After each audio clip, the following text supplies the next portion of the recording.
Okay, so this is my absolute favorite lecture of the entire semester. Why? Because it's the thing that I specialize in, which is postmodern. Um, you'll see as we go through the slides that there are several issues that creep up with modern art. So,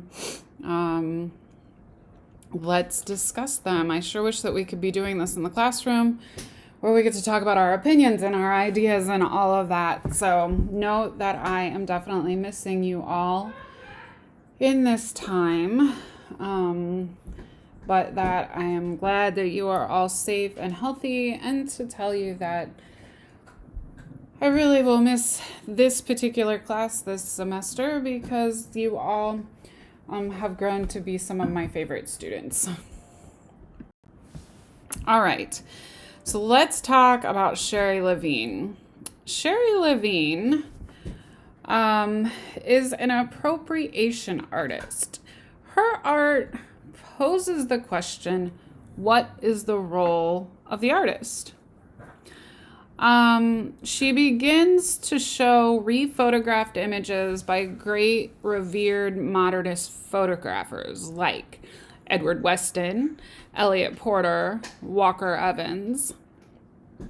And she takes these images from as early as 1981. Her choices were made quite deliberate amongst the gentrified godlike up their male names. She played a shooting gallery game. She picked the most canonized names and the most culturally and ideological dense works. The classic nude, the beautiful nature, the dignified depression poor. So Sherry Levine practices at this time. Oh, wait a minute. I'm sorry. So Sherry Levine at this time has all the right theoretical drapery. She addresses feminist issues. It is destructive practice, and it's arguably, literally, transgressive. She is taking pictures after Weston and saying, well, I'm a great photographer. I just took a picture of a Weston. And when you take a picture of a picture, it's not the easiest thing to do and come up with the same read as the original photographer had. So Levine finds herself attacking the feminist critic Martha Rosler for the inadequacy of simple quotation as a political strategy. She paraphrases Rosler, and Rosler basically says, quoting and drawing attention to your work by others out of social and political modification just isn't enough, because such work fails to deliver an alternative. Levine and others did, however, inspire the practice of image scavenging, which was popular around art schools even today, where images are shot or recorded from extant material found on TV and elsewhere. So this wave of appropriation and pastiche begins in the early 80s. It's still a popular practice today. Arguably, we don't see that these artists are anywhere near as groundbreaking as the first few decades of Dada and Surrealist artists who used that everyday object and transformed it into art object to unify and reconcile art and life. Postmodern uses of appropriation make no effort at healing the rift between art and life, keeping its dialogues in the rarefied and often exclusive domain of the gallery and its critically informed public. Pastiche using glossy magazine cutouts or TV material became a style in itself, acceptable to the typical postmodern and the sense killing off the little remaining potential that these devices as weapons of critique. Postmodernism had shot itself in the foot by evolving into a style of sorts. Mass culture was reabsorbed in the postmodern critiques of itself, rendering the gestures limp and impotent. The thing I find about this that's so fascinating is that it all starts with Andy Warhol. Andy Warhol says, "What is art? I can make a Campbell's soup can. I can copy a Brillo box. And if I do that, is it art?" And then you have artists that come over after him and say, "Well, now, wait a minute. We think Edward Weston's one of the best photographers of all time. What if I take a picture of Edward Weston's art? Or what if I take a picture in the lens of Edward Weston? Then is my art any less art?" So, one question I have for you when you call me to discuss your grade is Sherry Levine's After Edward Weston appropriation art art? So you'll have to answer that question for me. I'm curious to see what you're going to tell me. All right. Well, some of the works of art that we look at, I haven't gone over Jeff Koons very well with you, and so I wanted to talk to you a little bit about Koons. We'll get back to him here in a minute.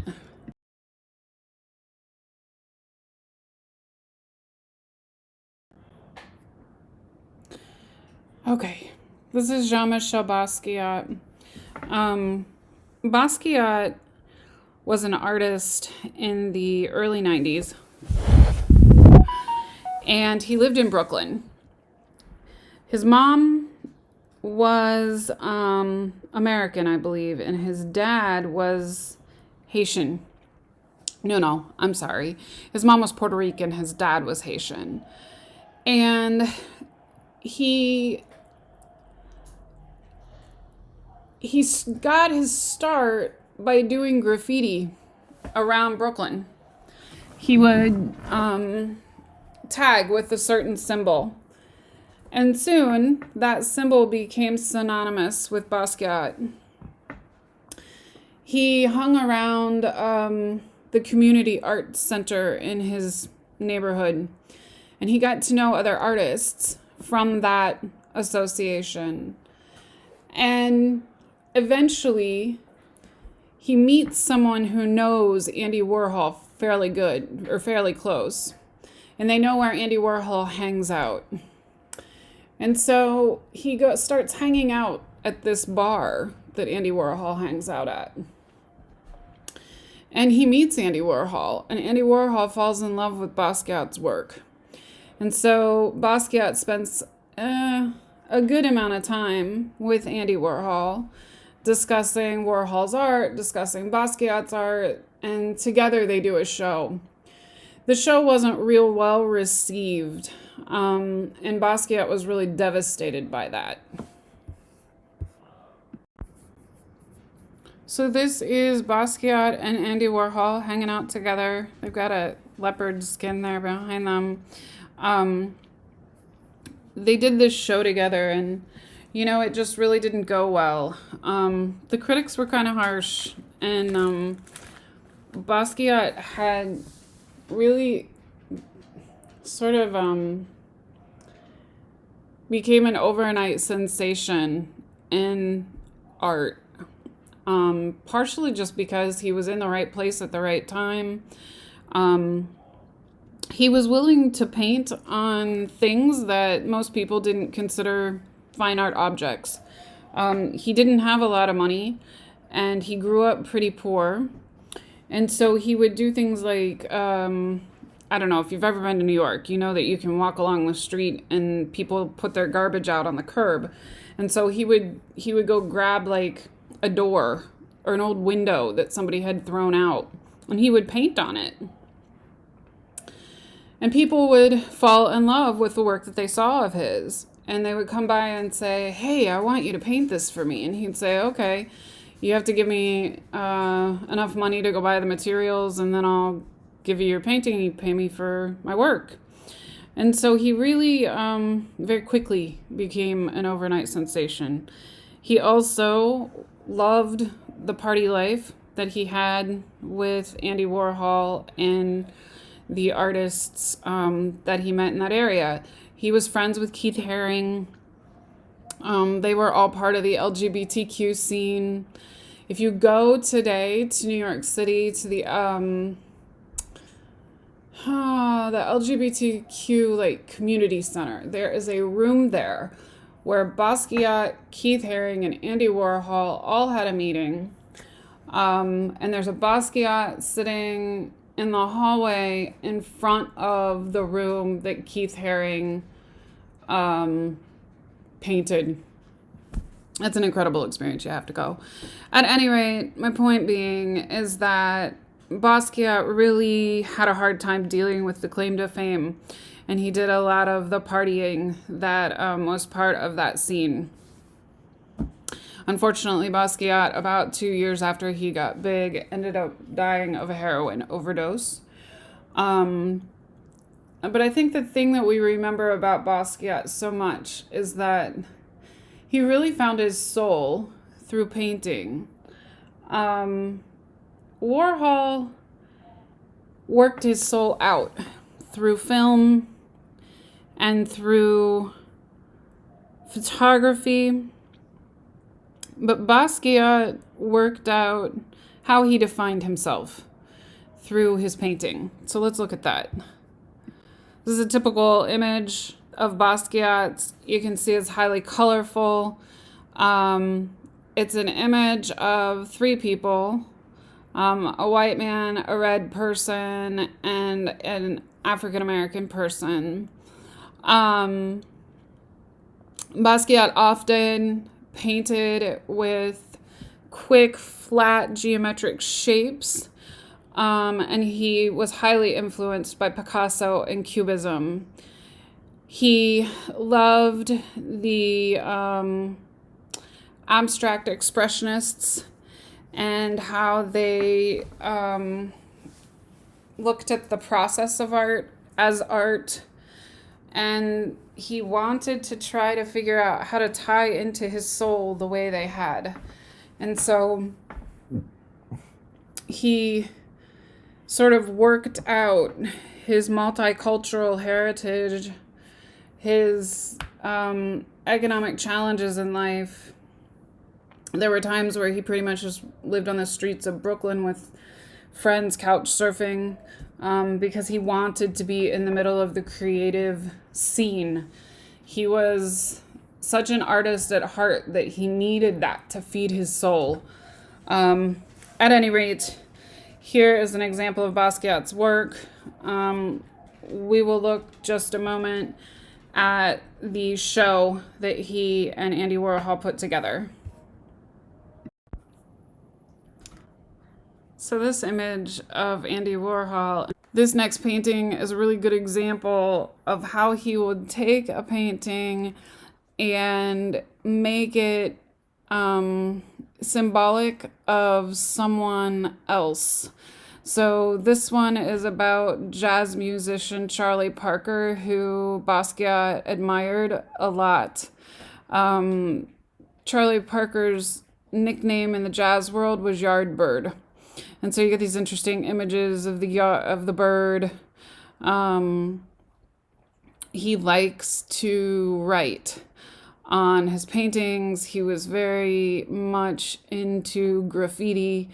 And you can just see sort of how his brain unfolds in the art. There's many layers of different meanings and different symbols that Basquiat references. And in some ways, we look at it and the finished product really doesn't seem like it's as important as the concept or the process in which Basquiat went through to get what he has here. This is Prophet Number One by Jean-Michel Basquiat. It was created. Oh, this one says it was created in 1982 in Italy.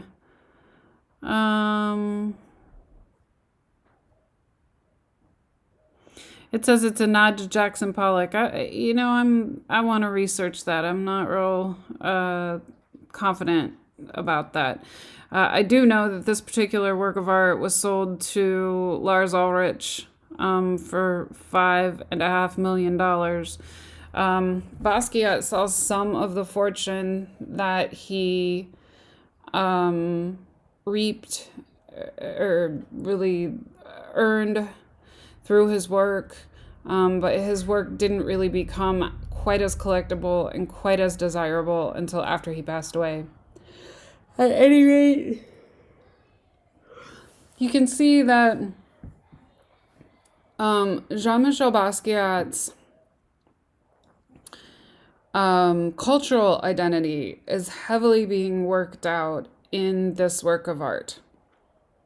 He he had a mom, he had parents who were from Puerto Rico, and one of them was Haitian, and the voodoo culture there is really strong. We studied the Vundun culture in Central Africa that was then carried into the United States due to the transatlantic slave triangle and the population of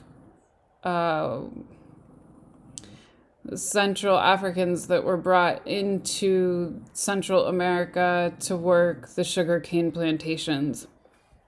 And so Basquiat's family came from that background, and he worked out a lot of who he was and how he viewed himself and how others viewed him around him through this type of art. Okay, sorry, I had to take a little break. Had to break up a dog squabble. At any rate, the Vundun culture was very much prominent in Basquiat's heritage, in Basquiat's cultural upbringing. Vundun is a African. It's just an indigenous African belief system that was carried into Central America and made its way through to New Orleans. And it is a mix of the West African or the Central African religion with Christianity. And so it has a negative connotation, but I think that it was very much a part of Basquiat's life. It was very much a part of his working out how he saw himself and how the world saw him around him. The primitivism that you see in this slide in terms of the way the face is drawn was intentional. I hate the word primitivism.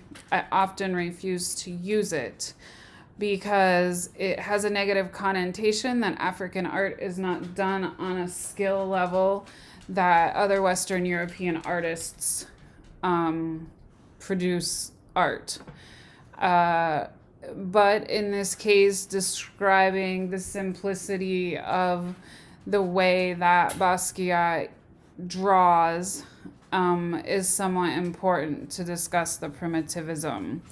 You can see that the planar analysis that Basquiat carries from Cubism is prominent in this work of art. In addition to, you get this rapid feeling when you look at the work of art. It has this energy that really pops out of it, which is where they get the term neo-expressionism for Basquiat. I wouldn't fully agree that we should call Basquiat's work neo-expressionism. His work is work where he's working out who he is as a human being, which is something we all do as artists. All right, so the next set of art that we're going to talk about is art of war and famine. This work of art is by Burden. It's called All the Submarines of the United States of America, and it was done in 1987. This is really Burden's epoch-defending work. It's made him one of the most important American artists to emerge since 1970. He had a 40-year career, and he explored a variety of mediums, but this work specifically explores boundaries and constraints that were physical and moral limits, which were called into question. He redefined the way we understand both performance and sculpture. His work has a socio-political context. In the 1990s, he begins a series of ambitious sculptures of increasing size and complexity using materials common to his childhood play activities. He is American. He attended the Poma College in California and received an MFA from the University of California. This piece has 625 cardboard submarines. Submarines are all arranged in a way that makes them appear as if they are a school of fish. Schools of fish prowl in the water to attack for food or protection. And Burden is examining the idea of military power and asking the question of the viewer, is military power glorified here or questioned as a harmful entity? You see, the thing about contemporary artists is that they stand on the shoulders of the Dadaists. And by doing so, they have climbed the ladder of conceptual art. And so you get this interesting mix of art that has conceptual meaning and art that has beauty. And in the past, we've seen that art was separated that way. One was beautiful, and one was conceptual. The Dadaists were experts at that, right? So they were experts at being able to take a fountain and turn it upside down and sign it, and then recreate it many times by hand and have it be art. The conceptual in that process is very, very important. It's almost more important than the art itself. Whereas here, Chris Burden takes the conceptual, uses it for a purpose, but also creates a very aesthetically pleasing and interesting work of art.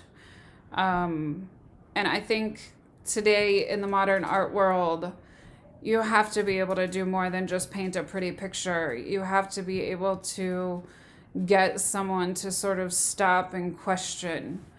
And Burden does that quite remarkably here. I think more than anything else, the works of art that we see that are the most emotionally moving, or the ones that speak to us more wholeheartedly, are works that are photojournalistic, or that commemorate something that was very emotionally moving for us. And in this case, I would say that this work of art very much is that. It goes along with the work of art that is next. This happened to be a shot that the photographer took after the American soldiers were helping the women in the village escape the Agent Orange attack. This particular photo is from 1972. And yes, it is part of your photography since the 1950s lecture. It's just I like to put it in this section because it's very much about conceptualism. There was a photographer named Nick Ut. He was an Associated Press photographer, and he was shooting photos outside of Trang Bang Village from South Vietnam when the South Vietnamese planes accidentally dropped napalm, which is Agent Orange made from petroleum explosion. From petroleum, it explodes on impact and sticks to things like wax. The napalm literally eats the skin of the victim. The bombs were dropped on Trang Bang, which had been occupied by the North Vietnamese. The troops were trying to help and help wait a minute. Oh, I'm sorry. Let's back up the choo-choo here a minute. The South Vietnamese planes accidentally dropped napalm on the North Vietnamese village. It was in a village called Trang Bang. Trang Bang had been occupied by the North Vietnamese troops. And this 9-year-old girl, Kim Phuc, was with a group of civilians who were trying to flee the village when the planes mistook them for soldiers. And that's why they dropped the napalm on the village. Ut captures this image of Kim Phuc and others running out of the bombed village. She was naked because she had her clothes burned off. They knew that the Agent Orange was sticking to her clothes, and so they helped her pull them off. They ran quickly to help save her life. 40 years later, Ut, the photographer, and Kim still stay in touch. Because of this tragic and infamous picture, their lives have really become intertwined forever. Ut won a Pulitzer Prize for the spot news photography that he did in 1973. Of this particular photograph, her name is Phan Thai Kim Phuc. And so they still keep in touch. This is one of the most moving pictures in contemporary art that I can think of. And I had to share it with you. This is another one of those famine in Somalia pictures from 1992. We're going to look at a lot of 1990s art right now. There was this photographer named James Nakachaway, and he couldn't get an assignment to document the spiraling famine in Somalia. Mogadishu had become engulfed in armed conflict because food prices were soaring and international food assistance was failing to be delivered. If you don't know a whole lot about the countries of Africa, what I can tell you is that they're in the middle of a very trying situation. The trying situation comes from the fact that they were colonized. When they were colonized, European countries came in and took over the economy, took over the way they traded, took over everything. And one day, the European colonization just pulls out. They just leave. And they basically leave the country and scrambles trying to organize some sense of leadership. And special interest groups become trying to take control of the individual countries, which is something that has happened in Somalia. Um, Many countries have tried to send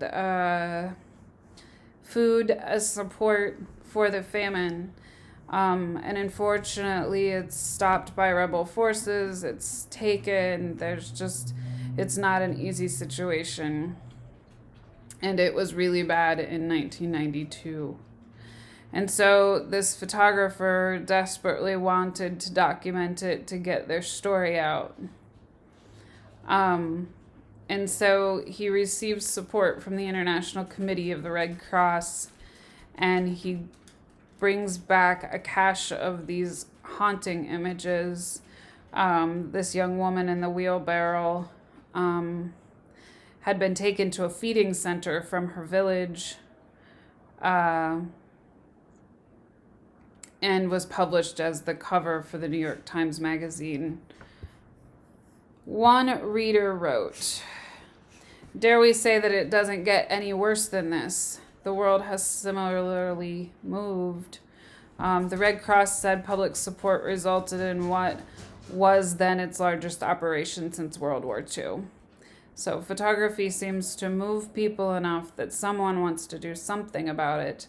This is photojournalism at its best resource, right? It's how we use photojournalism to change the world. 1.5 million people were saved in the Red Cross's efforts. And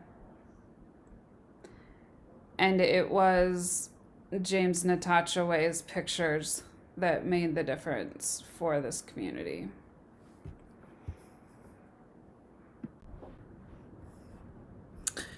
So this particular work of art is by Wafa Bilal.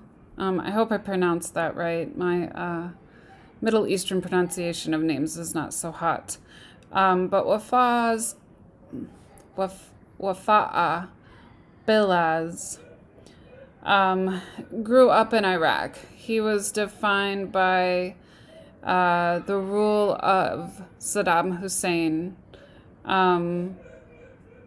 There were 2 wars in his lifetime and a really awful uprising. And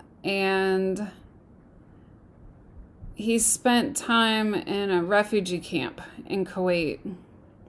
He eventually makes it to the U.S. to become a professor and a successful artist.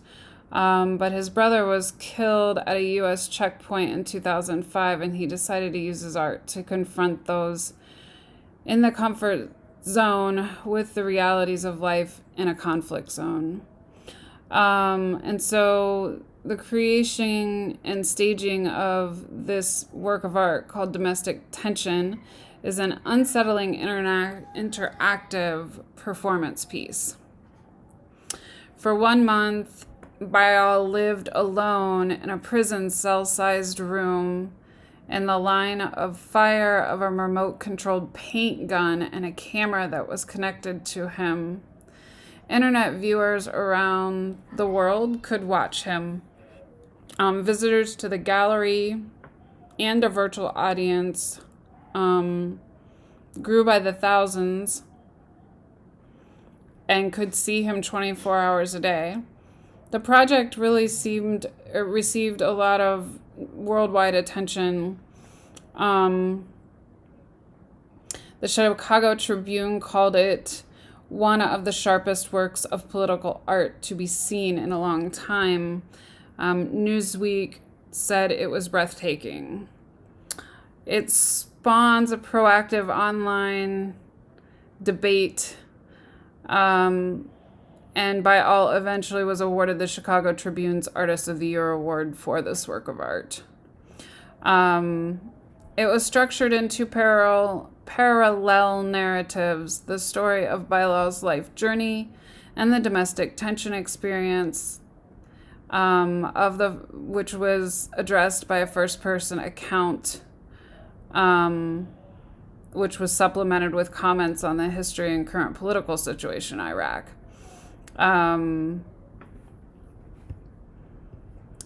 There were many interviews with art scholars like the dean of the School of Art of Columbia University. Um, and so that helped sort of propel it in terms of getting its message across. Um, Shoot and Iraq is equally pertinent reading for those who seek insight into the current conflict in Iraq. For those who are fascinated by interactive art technologies in the ever expanding world of online gaming, this becomes an interesting work of art as well.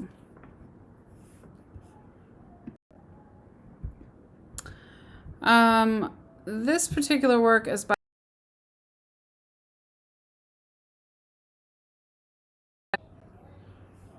All right, so now we're gonna look at Robert Mapplethorpe Thorpe, and I just kind of felt like you can't talk about contemporary art without talking about Robert Mapplethorpe Thorpe. He was born in 1946 in Queens. He said about his childhood, I come from suburban America. It was a very safe environment, and it was a good place to come from, in that it was a good place to leave.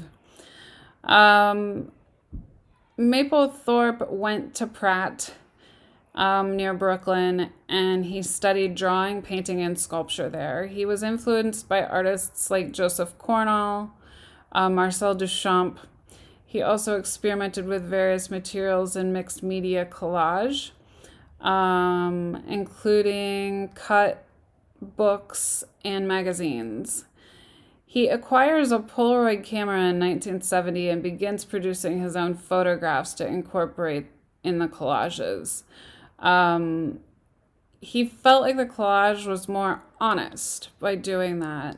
The same year, he and Patti Smith move into the Chelsea Hotel. He finds happiness taking Polaroids, photographs of their own, and putting them in his mixed media work. There's a gallery in New York City that mounts his very first solo exhibition in 1973, and it's all of Polaroids. Um, a little bit later, he gets a Hasselblad medium format camera and begins taking pictures of just his friends and acquaintances, artists, musicians, socialites, porn stars, film stars, members of the S&M underground. He works on commercial projects and creates album cover art for Patti Smith.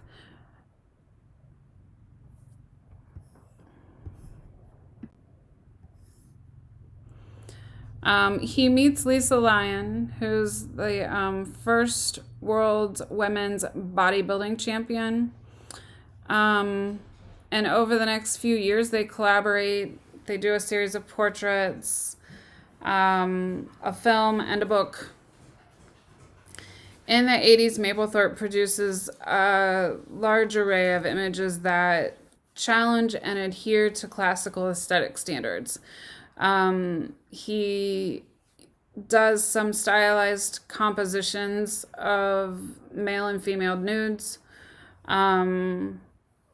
delicate flowers, still lives, but the studio portraits of the celebrities were really the ones that people were drawn to. He starts refining his technique and includes some Polaroids in the technique, and then starts printing on linen paper. He begins designing sets for Lucinda Childs, who's a dancer.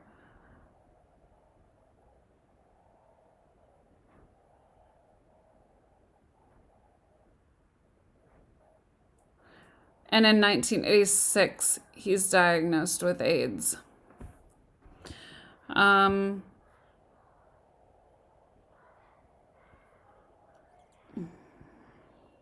He continues to work, though, and he accepts more and more challenging commissions. The Whitney Museum of American Art mounts his first major American exhibition in 1988, a year before he dies in 89.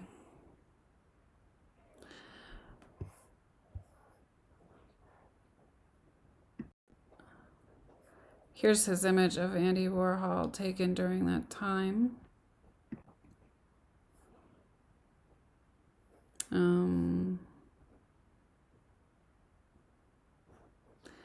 He really steps up his creative efforts when he's diagnosed because he wants a legacy to leave behind.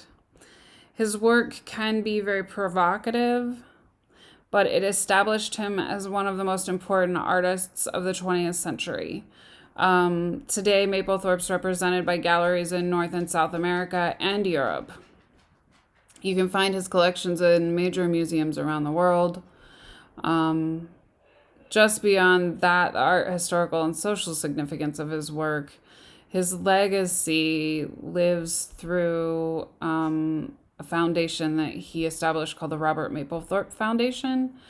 It was established in 1988 to promote photography, support museums that exhibit photographic art, and to fund medical research to fight AIDS and HIV-related infection. He knew lots of celebrities. He enjoyed taking pictures of the unique individuals. Andy Warhol is very similar to that in his photography. All right, so now we get to talk about Catherine Opie, who is probably one of my favorite artists of all time. She's from Cleveland, and she likes to take pictures of landscapes. But at some point, she turns her focus on landscapes to people. She said that we all miss certain people as we sort of race throughout our lives. She's most known for her formal color-saturated portraits. These are pieces that use classic portraiture, but she takes images of contemporary subjects, transgender subjects, pierced and scarred, bleeding, cross-dressers, subjects that confront the viewer with defiant imagery. Imagery of confident and curious people.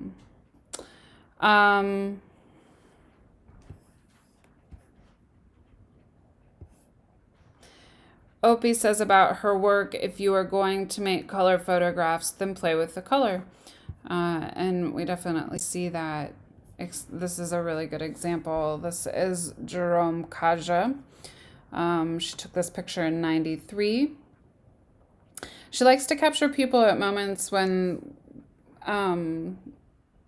we would sort of be going about our everyday lives, and then all of a sudden up pops an unusual couple and a person who you don't see every day, something unique about the person.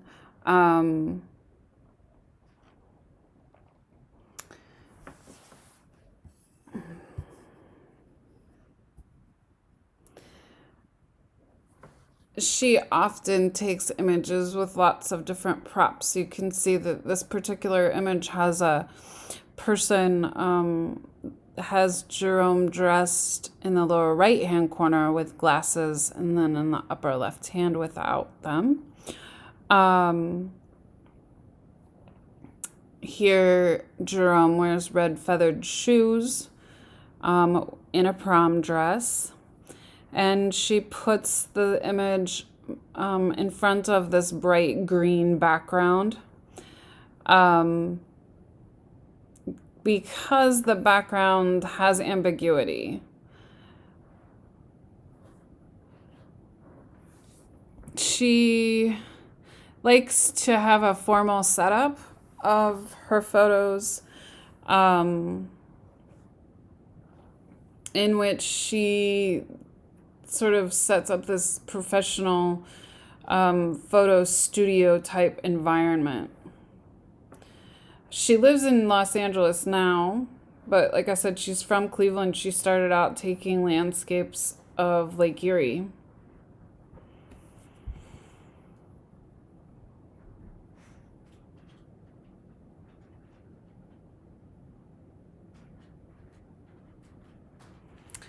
The thing about her pictures is that most of them sort of have the just typical everyday run of the mill portrait style to them. It's just a person sitting there having a picture taken. But she purposely takes images of people who you wouldn't see every day on the street. I would say somewhat similar to Diane Arbus.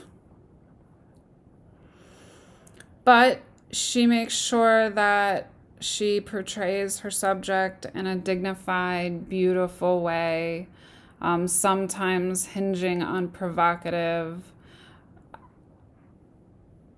Oftentimes, the subject that she's taking a picture of is just a single sitter.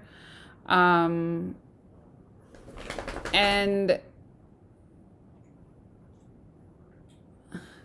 you can see when you put them all in their own body of work that she's excellent at posing gender questions. What I mean by this is she sort of blurs the division between gender. So this particular image, for example, is one in which she takes a picture of a child who doesn't have a gender identification to them. The child has long hair, so you don't know, because boys and girls both can wear their hair long. The child isn't wearing a shirt that is overly girly or overly guyish, and just a pair of jeans set against this red background to sort of make the yellow pop. It's just gender bends. And she really likes that sense of being able to create an image in which she's asking the viewer to stop and sort of discuss with her how they identify gender.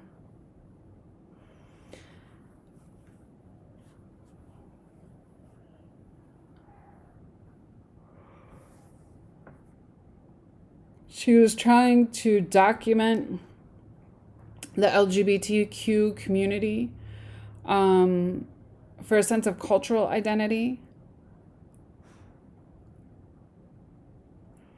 There's a sense of loneliness that comes from her work because the people that she photographs are people who are on the marginalized in society.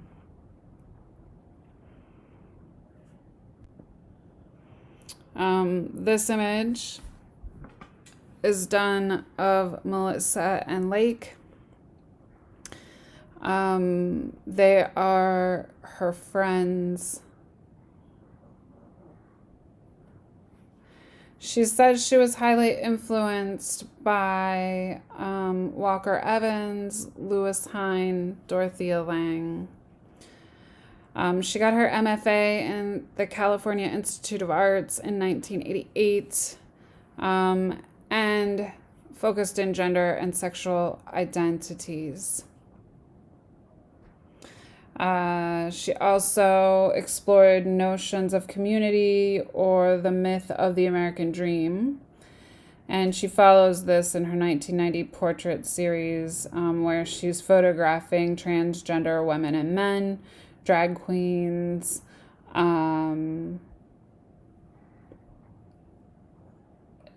in a sense of formality, in a sense of Um, these people are people that tend to be stuck on the outskirts of society, and she sort of likens them to just any other person by documenting their stories, by photographing their um, images in a formal way.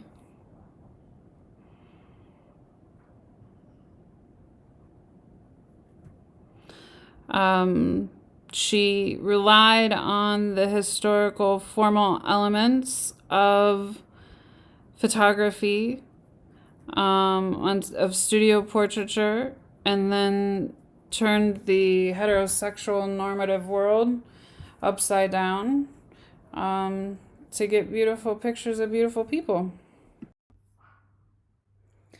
Okay, we're going to try this over again. This is the fourth time I've tried to record my bit about this particular image is because my 18-pound chihuahua is yapping her head off. Big chihuahua, I know she's a mix.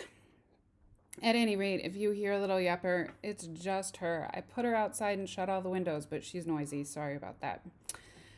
Okay, so that makes light of this particular photograph, which is a fairly heavy image. This photograph was done or taken by an artist. Her name is Teresa Farr. She was a student at OU in the 90s when this image was taken.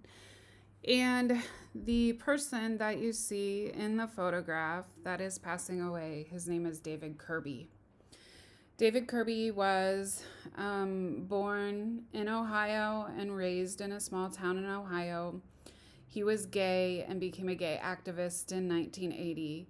In the late 80s, he was living in California and was estranged from his family and realized that he had contracted HIV. He got in touch with his parents and asked if he could come home.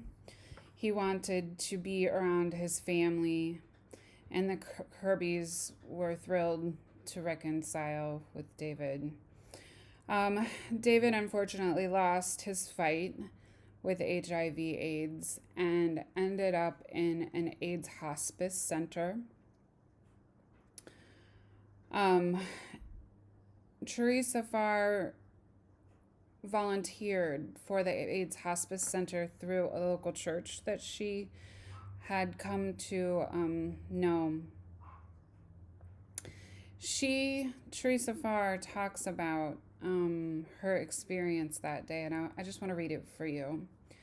Some of the staff came in to get PETA so he could be with David, and he took me with him. I stayed outside David's room, minding my own business, when David's mom came out and told me the family wanted me to photograph people saying their final goodbyes. I went in and stood quietly in the corner, barely moving, watching and photographing the scene. Afterwards, I absolutely knew, that something truly incredible had unfolded in that room right in front of me. Early on, Farr says her time at the Pastor Noster house, which was the hospice house, I asked David if he minded me taking pictures. And he said, that's fine, as long as it's not for personal profit.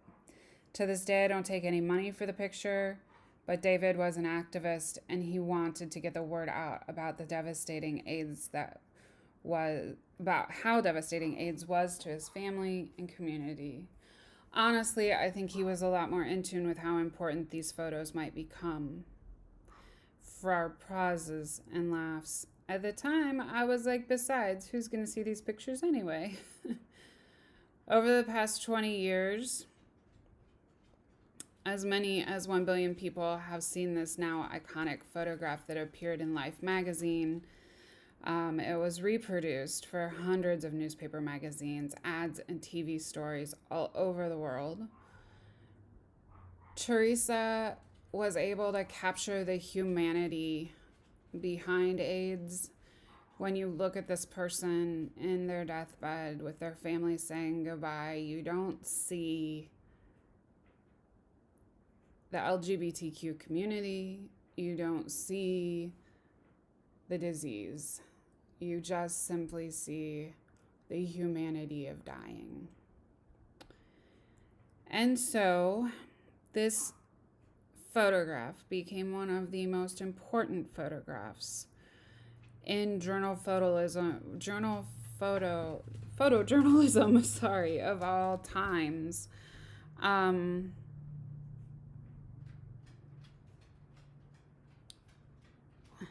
It won a World Press Photo Award when it was published in Life. But 2 years later, it really became the voice that it was because Benetton used it in a provocative ad campaign.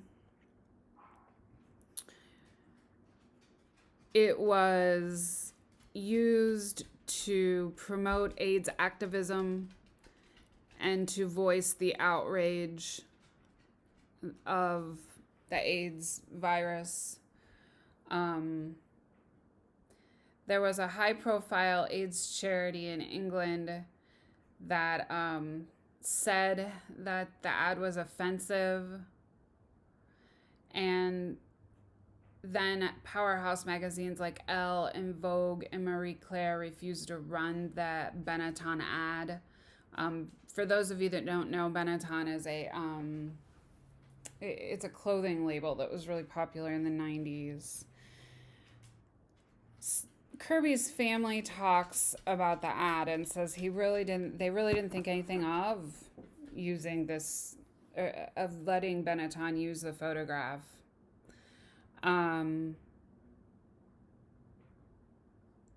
She says that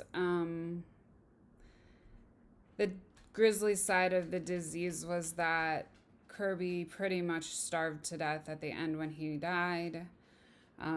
He was 32 years old, and he passed away in April of 1990.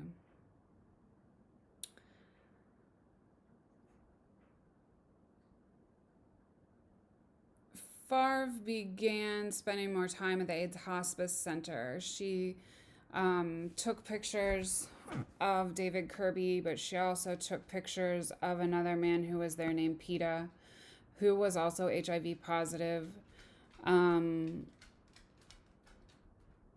She became sort of known for the woman that took the AIDS photograph.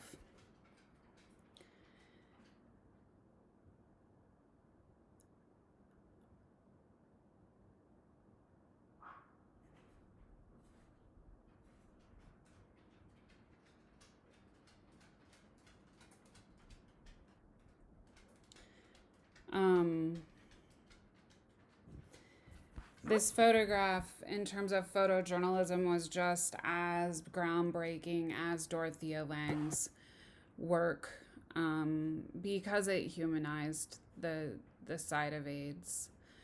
And I stick it in the LGBTQ section whenever I do the contemporary art, because you have to sort of group things together somehow so you can kind of understand the presentation topics. But this is one of those photographs that I hope whenever you are sitting down to work on a work of art and you think, I really want to move people emotionally, you draw back into your head on these images by Life, these images that Dorothea Lange had created, the images that I showed you of Catherine Opie, and the way that she photographed folks.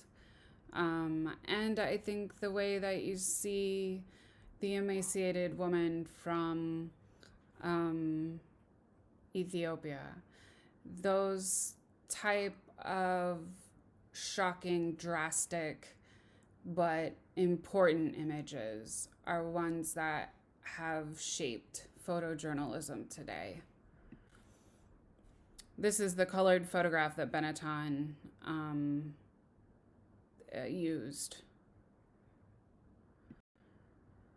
All right, so this particular work is by Greer Langton, and it's titled It's All About Me, Not You.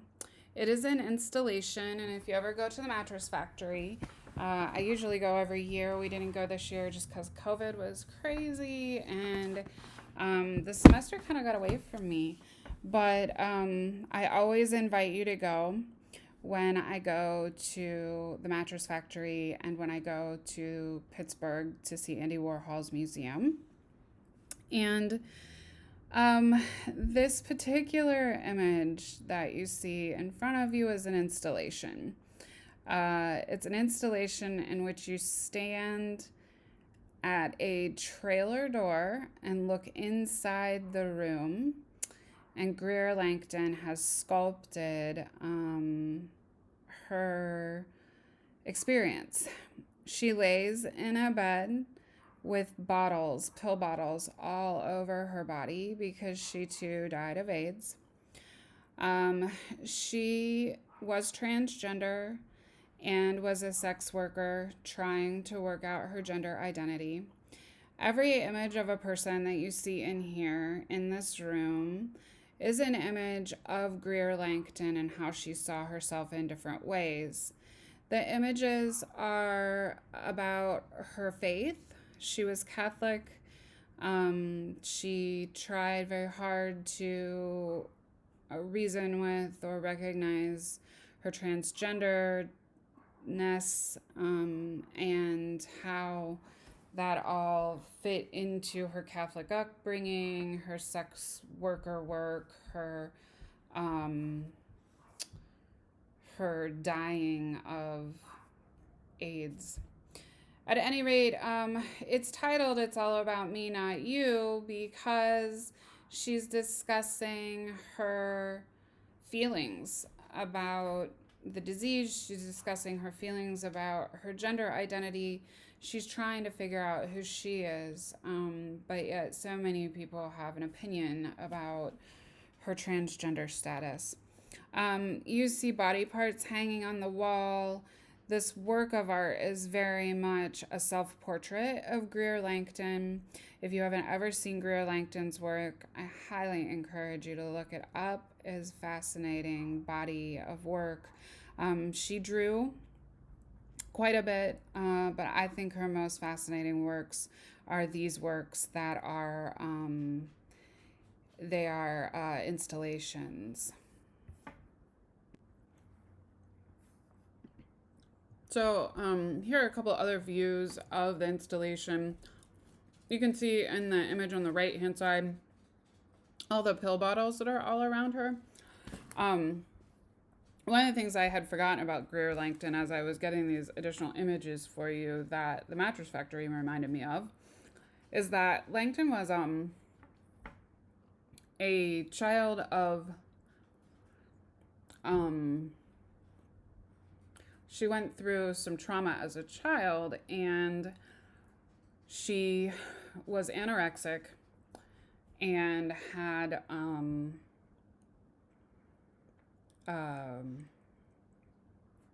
addiction problem from a fairly young age. She was about 12 when she started using. Her works are very autobiographical, which I'm sure you can see. They reveal her obsessions. So drugs, icons, dolls. You can see in the image on the right-hand side all the dolls that she collected.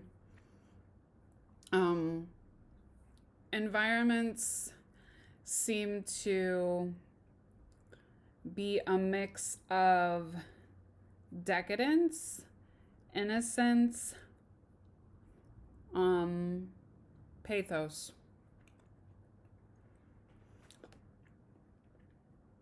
She said that this work reflected her life as an artist and as a transgender person and as a drug addict. I'm sorry that I told you she died of AIDS. She didn't. She died of a drug overdose. She was questioning gender norms and sexuality, as well as she says that some of her work is about consumerism. So I highly encourage you to find out more about Greer Langton. She's just a fascinating artist. It really does beautiful work with the imagery of the doll. So this next work is by David, and I never say his name well, Wojnarowicz. He was a photographer, writer, filmmaker, performance artist, and an activist. And he was mostly prominent in New York City in the 80s. He was born in Red Bank, which is a town in New Jersey, in 1954. And he had a tough childhood. He lived with an abusive family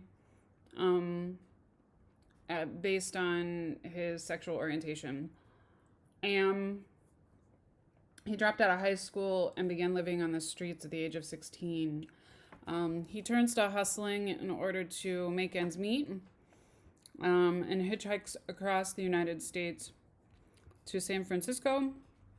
Somehow he ends up in Paris, but he settles in New York in the East Village in 1987.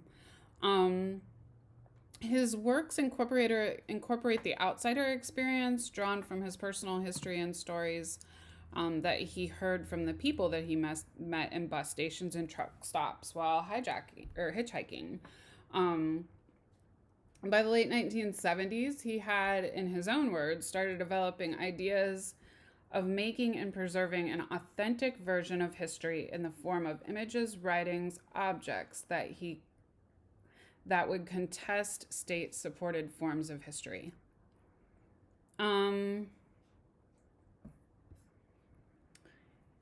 He produced a collection of monologues and an arrangement of black and white photographs.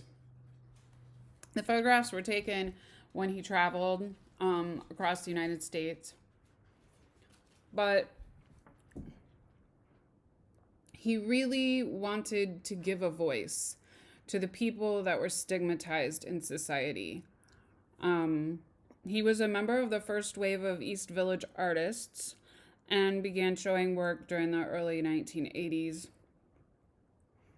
In a space that's now legendary, like Club 57, Civilian Warfare, the Gracie Mansion, Fashion Moda, the Limbo Lounge. But he really gained his prominence through his inclusion in the Whitney Biennial in 1985. Through his exposure in the art galleries in New York City, he was invited to show at the Whitney Biennial. That show traveled into gallery exhibitions throughout the United States, Europe, and Latin America. He was diagnosed with AIDS in the late 80s, and his art takes a political edge. He was soon thrown into highly public debates about medical research and funding, morality and censorship of the arts, and the legal rights of the artist. He challenged the nature of public arts funding and the National Endowment for the Arts. I wonder how many of you really know how much money each person in the United States pays for the National Endowment for the Arts from their taxes. If I was in class, I would ask you all to guess. But because we're not in class, I can't. So I'm just going to tell you. It was 50 cents a person. 50 cents a person is what each American who works, just American taxpayers, pay to go to the National Endowment for the Arts. Artists like Robert Mapplethorpe, Wojnarowicz, Andre Serrano, who we're going to look at here in a minute. Their art was funded through the National Endowment for the Arts. And so when people find that the thing that they are funding is something that they don't morally agree with, it becomes a hotbed issue in contemporary art. A lot of times contemporary artists like to expose the controversial.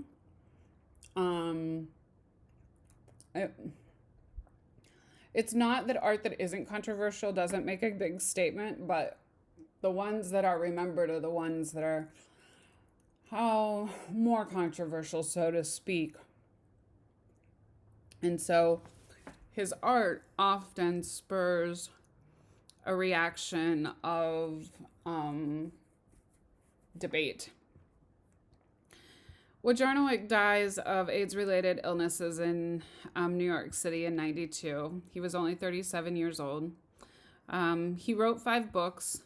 His artwork is in numerous private and public collections, including the MoMA in New York and the Whitney Museum of American Art.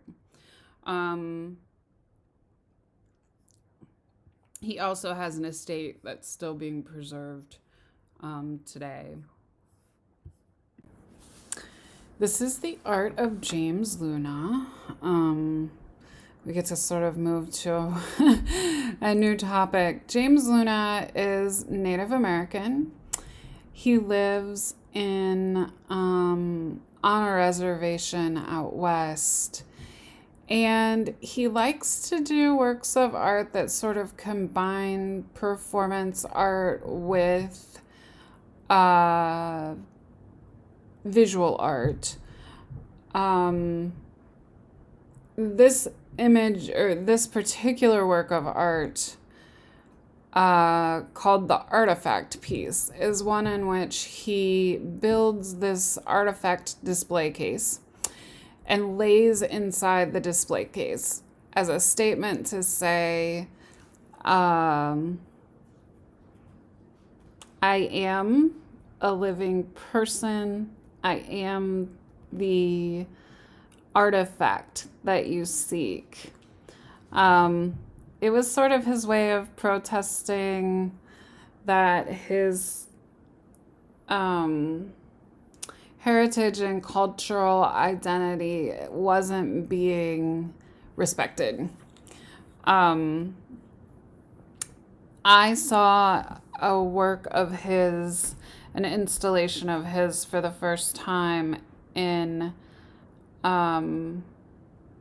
Washington, D.C. at the Native American Institute, owned by the Smithsonian, the Native American Cultural Center, owned by the Smithsonian. And the one thing that you learn is that Native American culture is highly protected. People who have Native American heritage are very proud of their Native American heritage. You're not allowed to just participate because you think it's interesting. And the things that they have that we as scholars consider art are things that are their everyday way of life, and they feel disrespected when somebody wants to take something and shove it in a museum. They feel that they deserve more, I want to say validity in terms of objects. The objects that they have are things that are often sacred objects, and they are not culturally respected at all. Okay. This next artist, once again, is another one of my absolute favorite artists. This is why I like this particular lecture, because all of my favorite people are all of my favorite artists are represented in the lecture. But at any rate, this art is by a woman named Soreen Neshat.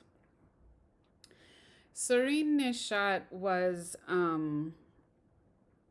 a teenager in the 70s, and I think grew up in a fairly affluent home in Iran. And when she graduated from high school, she decided she was going to go to college.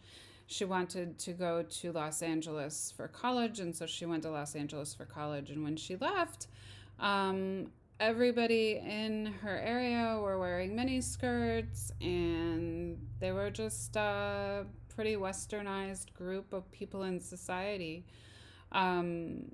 She was born in Qazvin, which was a small city a couple hours from Tehran.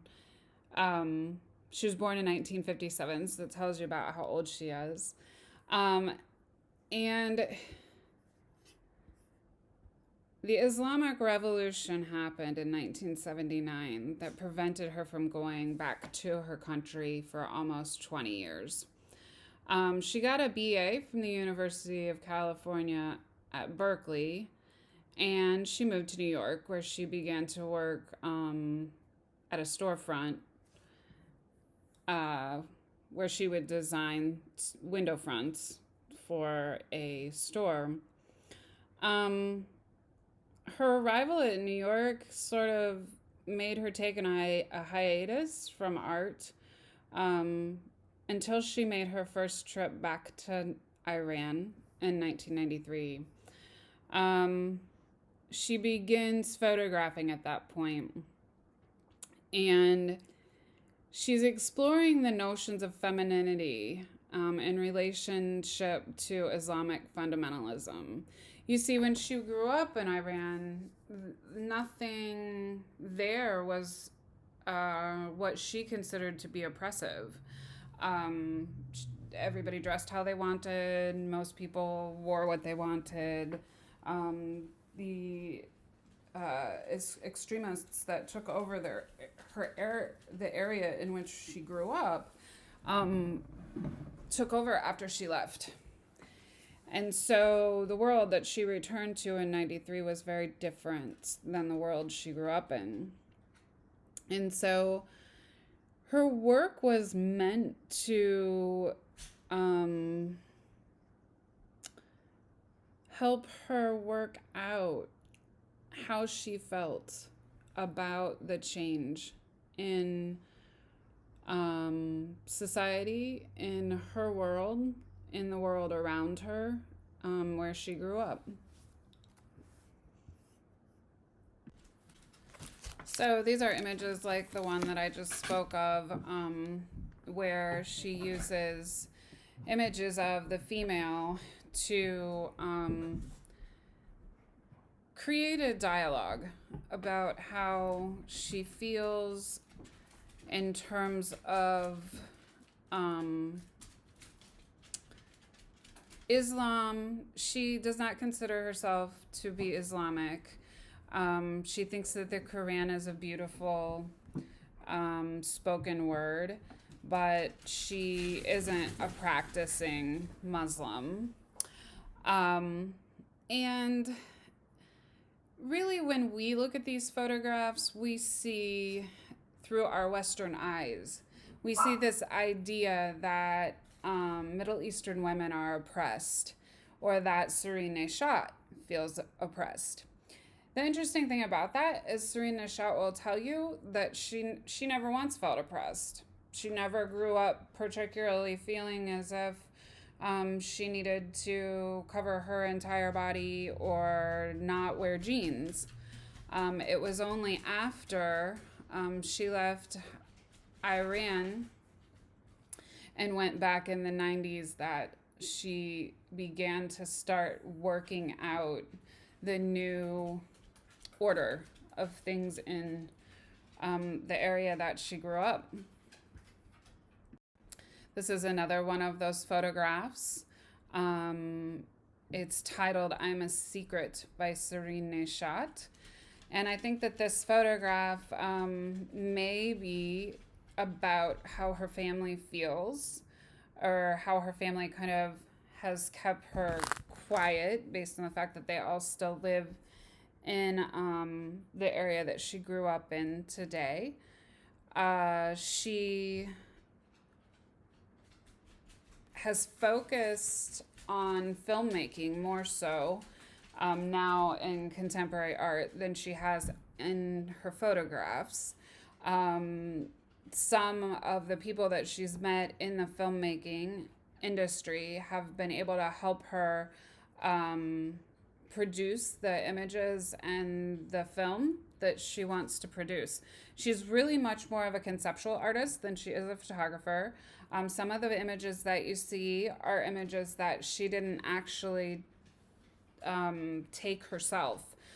Someone else was the one that did the photography, but she's the one who produced the idea. She's the one that came up with the idea. She's the one that uh, is considered the artist because it was her original thought. She produced a series. This piece is such a cool piece. It's by Wenda Gu. It's from the United Nations China Monument Temple of Heaven from 1998. The screens that hang across the top that drape to create the ceiling are screens that are woven from human hair. The human hair that's used to create the dark color in the screens come from a large background of different ethnicities. Gu's idea was to unite cultures around the world by using hair from people around the world. He paints with something called an ideogram, which is a symbol that conveys the meaning of a word. I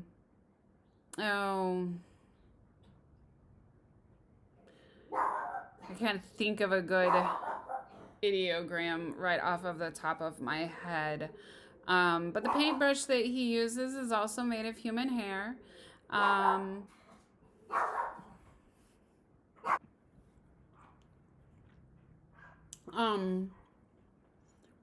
This particular work that Gu takes on is resembles a Buddhist temple and the tea ceremony that takes place in the Buddhist temple. There are video monitors on the seats of the chairs that have pictures of clouds on them to give the viewer the idea that they're in the heavens. He creates United Nations monuments that have been made in more than 20 countries around the world. And more than 1 million people have contributed hair to his work. Gu states that he wants to create works in every country so that someday all of humanity will be linked all together.